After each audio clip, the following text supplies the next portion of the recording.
Morning, everyone. Happy half term and welcome to the News Agenda with me, Fleet Street Fox. And today I'm joined by the Mirror's assistant editor, Jason Beattie. Morning, Jason. Morning, Susie. How are you today? Fine, thank you very much. Now, this is the People's Paper Review, so get into the comments, ask us your questions. The best ones do get News Agenda mug. So what have we got today? Well, the Mirror has splashed on the fact we're apparently 48 hours from all-out war in Ukraine, following a series of absolutely extraordinary intelligence briefings from the US and UK about the date and manner of Vladimir Putin's planned invasion. Apparently, war is penciled in for Wednesday, possibly Tuesday if the weather takes a turn for the worse. Now, Jason, you and I have been around the block a bit, and I can't remember reporting on any war that was as thoroughly and as often predicted as this one is. The Western governments seem to be very keen on letting everyone know that they can see right inside Russia's war machine, down to the fine details, even of false flag events and what they might involve. So why do you think they're releasing this classified information? Surely they want to be sitting on it. There's comparisons drawn with the Cuban Missile Crisis, Susie, which was 62, which was even before my time. So it was a long time ago. 70 years this year. No, 60 years. Sorry, 60 years this year. So when they then, they released the photographs taken by spy planes of the construction of the missile sites, which the Russians were going to use on Cuba. And the thinking then, as the thinking now, as I understand it, was, look, if you can show what the enemy's up to, then you can take the moral high ground.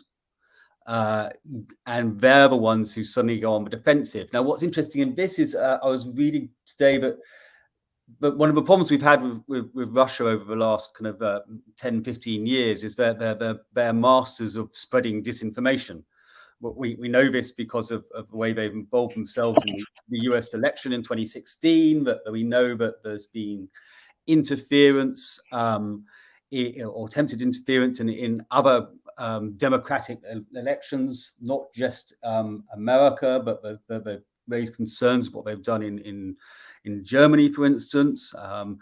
And we've always been the ones, we as the West have always been ones who have to kind of like try and kind of keep stifling out these little fires which the Russians are lighting. Now, what we've done is we've turned this back on them and say, look, you account for your actions now. Whether it works, who knows? But I think that's the kind of mentality behind it. If you can show, look, as you mentioned in your introduction about these false flags, if you can say that, Putin was trying to kind of say that they were provoked into military action, by deliberately stirring up some sort of kind of conflagration within or near the Ukrainian border. Now we've exposed that tactic, it makes it harder for Putin to do it. That's the thinking. Whether it works, as I say, we just don't know. Yeah, they seem to be very keen to let Russia know how much they know, which is interesting as well. And Julie says, "Morning, Julie. Shouldn't interfere with what's going on abroad. Our government are scared, and they want our people to do their dirty work. That's my opinion. We've got a horrible situation in Ukraine in that Russia and the West are kind of fighting in a border country, which neither of them wants to be protected by the other side. Ukraine itself wants to be independent, but sort of does want to join NATO, really, because they think Vladimir Putin's a lunatic. But there has been sort of historic agreements that they don't argue over places like Ukraine, that they leave that as kind of a safe border area between the two. Now, on the other side of things, what we're getting in the West is this usual this usual Russian disinformation campaign, which we'd normally be expecting to see being played out on social media and stuff. It's not because necessarily the cracked media strategy of Joe Biden. Those St. Petersburg troll factories aren't asleep. They're just focusing somewhere else. Inside Russia, the mainstream media is reporting, in some cases with tearful reporters, on what it calls genocide in Ukraine. Now, Vladimir Putin's been talking about this since December, that there is a genocide of Russian speakers in eastern Ukraine, in the Donbass region. And he's using that as a way of softening up his own population to prepare for a war or skirmish to go in and grab the Donbass, as he grabbed the Crimea a little while ago. He says that there's Russians seeking separatists being brutally slaughtered by nasty old Ukrainians. And there's a lot of footage of, photographs of people lying very still who appear to have been shot. Doesn't look like a genocide, looks like a series of murders rather than anything else. Whether it's current or anything to do with Ukraine, we don't know. But we're not in Ukraine, Jason. We don't know if that's true or not. But our colleague Chris Hughes is there, along with a good chunk of Fleet Street at the moment, all having a foreign in a war zone, and the broadcast media. And you'd have thought that all those independent-minded journalists who don't get shot if they report on something that doesn't suit the government, unlike people in Russia, they thought they would have spotted mass murder if it was going on. So this does seem to be disinformation rather than accurate. So how can he peddle this back? If he's spent the last 3 months telling his own people that there is a genocide of Russian speakers in Ukraine, people who are ethnically connected to them, how can he possibly dial it back to say, well, now I'm just going to go home, pack up my tanks and disappear and leave them to it? This is the key question, isn't it? It's trying to find a way to resolve this conflict with a way that Putin can save some sort of face. Now, obviously, it's not really in our interest to actually kind of care too much about the personal humiliation otherwise of Putin, but in this instance, he needs a way out.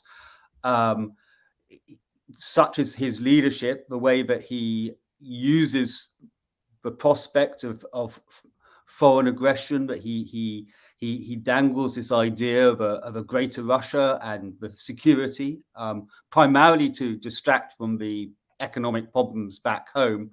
Although Russia is rich in minerals, we know it's a plutocracy. We know that most of the profits from that have gone to allies and friends of Putin who've made vast fortunes, a lot of which comes from the city of London, in the laundromat. But actually, wages haven't changed much in the last 10 years for the ordinary Russians. That economically, times are very tough.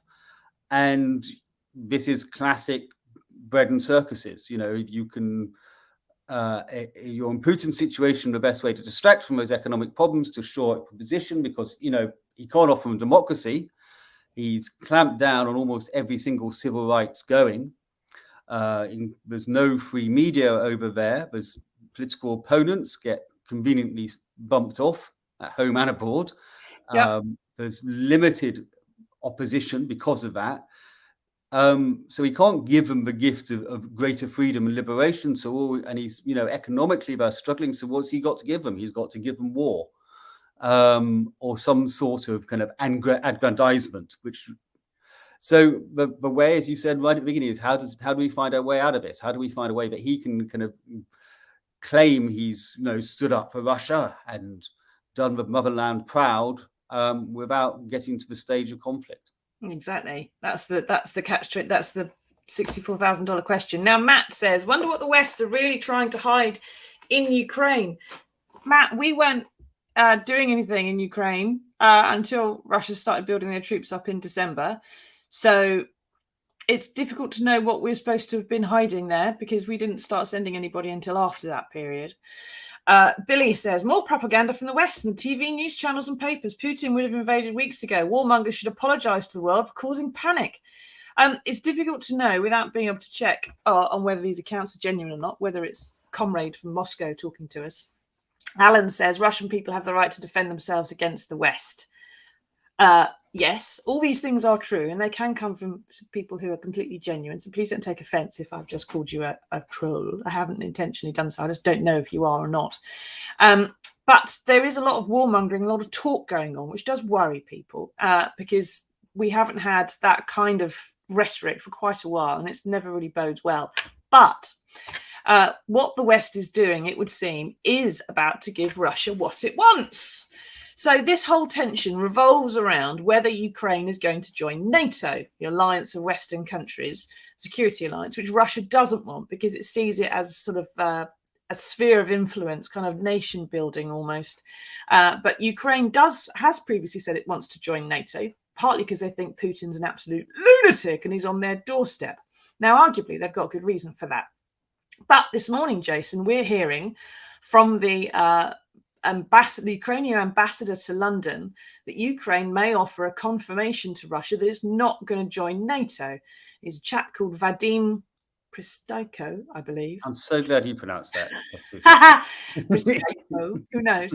But Vadim, anyway, has definitely said that they may well tell NATO that they are not going to, tell Russia that they're not going to join NATO, which would give Putin this excuse, perhaps, to back down, to say, well, I've got what I wanted. They're not going to join NATO, but they've still got the genocide they say is happening.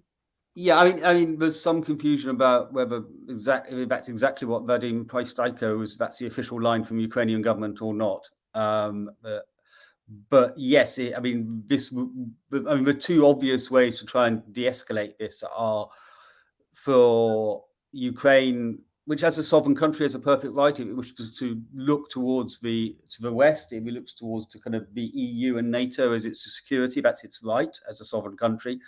But if it was, the NATO membership is a particular problem for Putin. He is suggested that we haven't adhered to kind of 1990 agreements. How firm those agreements were is not entirely clear. About expansion of NATO, obviously following the fall of the Berlin Wall, but a lot of the former Soviet bloc countries have come into the NATO fold. So if they could find some form of a language or agreement about Ukraine saying, look, membership of NATO is not imminent, that would be one way to help. The other is to try and resuscitate the Minsk Accords. The Minsk Accords was about the internal Ukrainian situation. So as you mentioned at the beginning, the Donbass region, which leans more heavily towards Russia, is closer in terms of language and culture towards Russia. If they can find a way of granting those areas more kind of semi-autonomous powers, that also may or may not help. It's quite difficult because the Ukrainian government in Kiev suggests that resuscitating those accords would actually give those regions a kind of veto over where they could join NATO in the long run. So that's problematic. But I mean, Macron says the Minsk Accords is a way forward. Ben Wallace, the Defence Secretary here, has suggested that Minsk Accords is a way forward. So that's one possibility. But again, as you said about the beginning, we are running out of time. This is kind of getting very, very close. Yes. Now, Darren Clark, possibly not his real name. I'm going to make a stab that his real name's Ivan. Come on, Russia. Start war on the West. You'll win easily. The West has been feminized and turned into girly men. Thanks, Darren, or Sergey, whatever your name may be. Better for Britain points out, wow, the bots and trolls are out almost in as much force as the 100,000 plus Russian troops on Ukraine's borders. Yes, this is the point, really, Better for Britain. If Russia was so good and so likely to win a war on the West, it wouldn't need Darren to argue its case for it, whoever Darren might be. And it also wouldn't have to have war penciled in for Wednesday, because all its troops, most of whom are conscripts and not professional and well-trained people at all, are living in canvas tents in the snow and the cold, and morale is seeping away every single day for any troops that are in that situation. So if they're going to have a war, they've got to do it on Wednesday. Otherwise, the window of opportunity is going to very much be shut.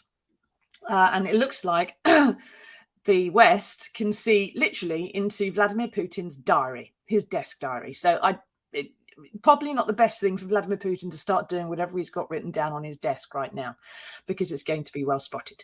Anyway, thank you for that, everybody. We'll have to just see what happens in the next 48 hours. But for what it's worth, the Ukrainians aren't particularly bothered. They don't like all this rhetoric. They don't like talking about the war so much. As Ryan Savage says there, I can't see war happening. Nobody wants to fire the first shot. Ukrainians in general are saying, well, we don't think anything's going to happen. We think it's just posturing. Maybe they know something we don't. We'll have to wait and see. Now, keep asking us your questions. Whether you're from a St. Petersburg troll factory or not, I'm quite happy to deal with you. Do let us know. If you can give us any kind of identifying information that says you are definitely a British citizen or something, or a human being, that would be great. Or a good recipe for borscht, whatever might be on your mind. We do have some other stuff going on. And so back to domestic issues. On page 11 is the news, which is long expected and in some cases much wished for, especially in this house, that there could be an announcement this week for over fives to be offered their COVID jabs.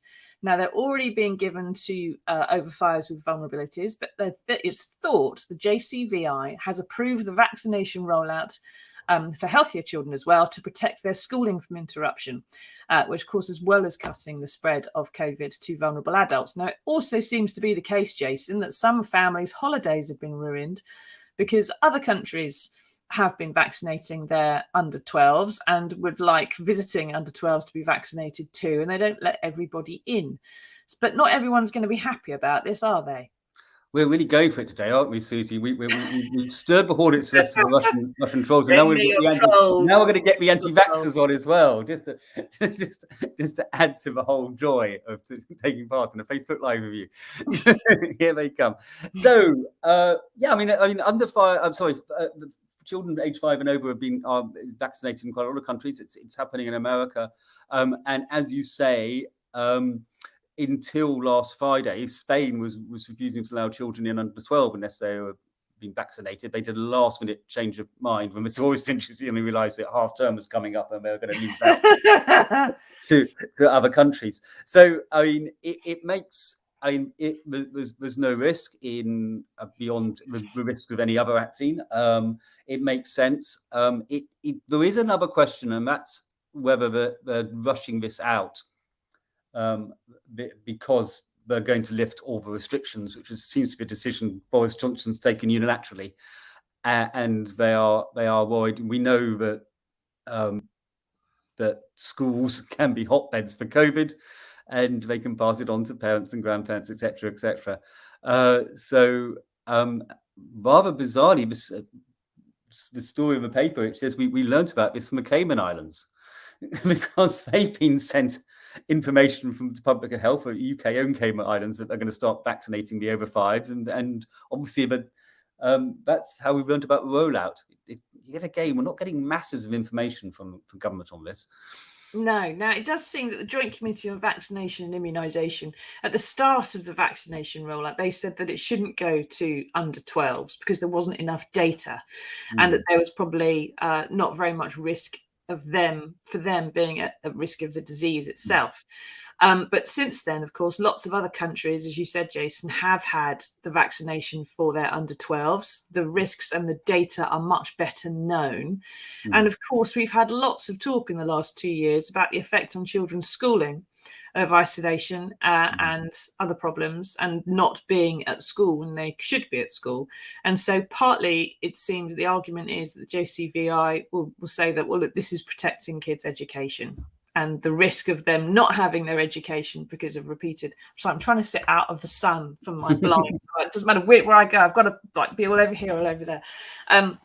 The risks they're at for not having their education is much higher than any potential risks from the vaccine. Now, Andy Cartwright, morning, Andy. Are we having a fourth COVID jab, or are we COVID relaxed till a worse variant comes our way? I think you can probably say, Andy, that Boris Johnson is COVID relaxed because he's sheltering behind it nicely. All this is lifting of restrictions. And he's gone up a couple of points in the polls in the last couple of weeks, perhaps because of the restrictions being lifted. So I don't think that those restrictions are going to come back in anytime soon. But yeah, Jason, we do have a risk of future variants. And of course, next winter, when we're all back indoors again, it's all very well when we're going into spring and summer and the sun's shining. But next winter, when we're back indoors again, they're going to be another variant, and we're going to have a tweaked vaccine like we do with flu every year. And there's going to be fewer people taking that up, perhaps. So the clinically vulnerable already had their fourth jab or getting it, in the process of getting it. So that's happening already. But they've said right from the beginning that it's likely that the COVID jab will become a kind of annual thing, just like the flu jab. So as new strains and variants develop, they will then kind of engineer or kind of adapt the vaccine to cope with those new strains and variants. And that's going to be part of living with COVID. But each kind of, whether it's kind of October, November, whatever it is, that, we will all kind of be allowed to go along and get the, that year's jab, which hopefully will protect us. Yeah, it's whether we continue getting it every winter. Take up is always going to be key. And that's the thing, immunization only works when people in large numbers are prepared to get the jab. Exactly. My daughter is 6. I am quite happy for her to be vaccinated. She's desperate for me to be vaccinated. She spends a lot of time with her grandparents who are 70s, 80s.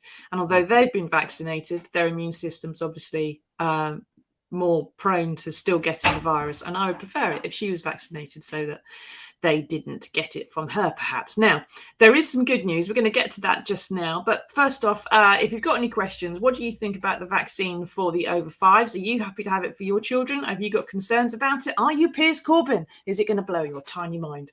Get in the comments, let us know. And what do you think about war in Ukraine? Do you think that that's going to happen, or do you think it's just big talk? Now, we'll wrap those up at the end. But first off, there is some good news in the world, and here it is.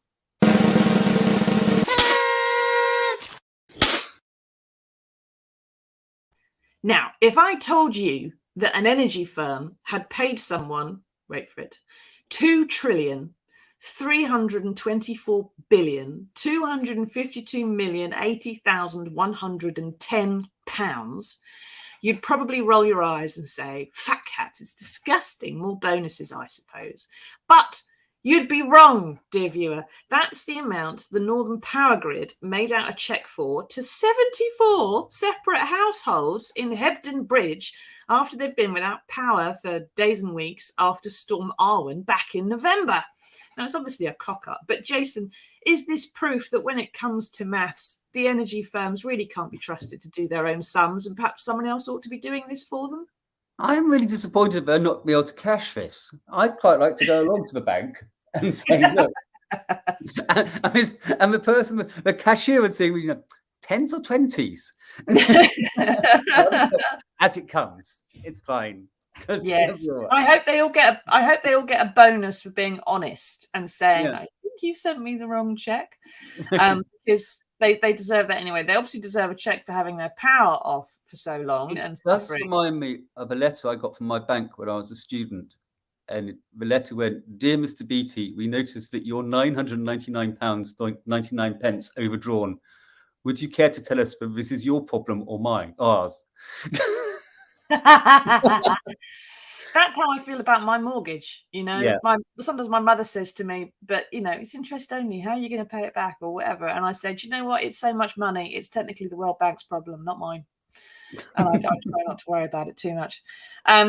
Now, have we got any questions to finish off with about Ukraine or vaccinations? Here we go. PJ Parker says, morning, folks. I haven't seen any UK polling re the Ukraine situation. What do you reckon is the level of support for UK involvement in Ukraine, whatever form that takes?